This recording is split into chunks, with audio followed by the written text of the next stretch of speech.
m'appelle Simone Coniglio et je travaille dans l'optimisation des structures.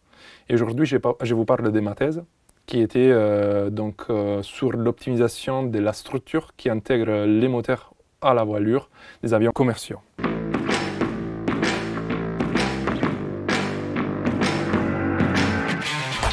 Allez, je lance le chrono. Oui. C'est parti. La problématique aujourd'hui, c'est qu'on veut faire des moteurs de plus en plus élargis, donc effectivement des diamètres de plus en plus importants, ce qui veut dire aussi des charges, des forces appliquées sur les moteurs de plus en plus importantes.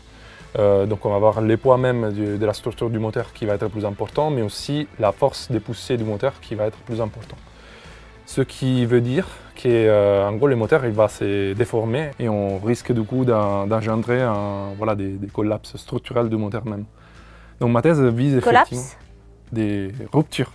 Le moteur va se casser, voilà, se briser. Pour éviter ça, justement, on vise à faire des intégrations motrices, c'est-à-dire toute la structure qu'il y a entre la voilure et les moteurs. On essaie de la choisir, voilà, de la dimensionner de la façon la plus intelligente pour éviter ces problématiques. Mais on veut aussi avoir une performance meilleure. Donc effectivement, la problématique, c'est aussi limiter la consommation de carburant des moteurs d'avion. Et donc pour faire ça, ma thèse, elle travaille dans un domaine spécifique qui s'appelle optimisation topologique. Comment ça marche? Ça marche un peu comme un sculpteur virtuel. C'est-à-dire qu'on donne un bloc de marbre, un espace de design, voilà, un bloc de marbre qu'on va donner à l'ordinateur, on va dire là-dedans tu peux faire ta structure.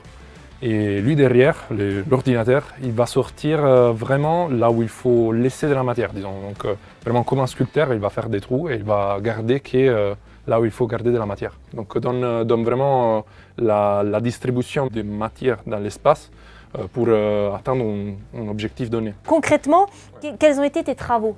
Concrètement, mes travaux ont été mathématiques d'abord et ensuite numériques.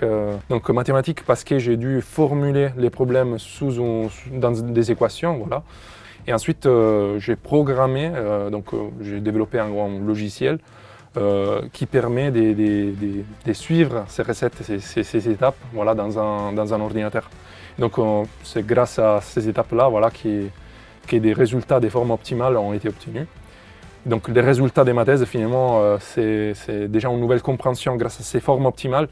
On n'aura pas tout de suite un design qu'on va pouvoir fabriquer, mais déjà on aura une meilleure compréhension de comment ça marche la structure et du coup de pouvoir dire comment on va faire les avions du futur et aussi de comment on devrait pouvoir faire des intégrations plus performantes qui permettent effectivement d'avoir des moteurs qui consomment moins.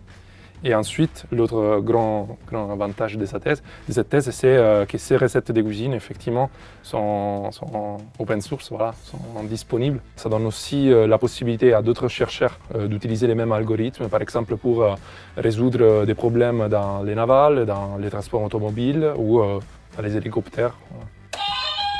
Est-ce que tu peux me donner l'intitulé mot pour mot de ta thèse, l'intitulé exact?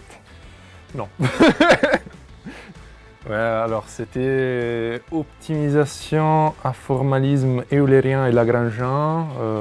Non, je ne me rappelle pas.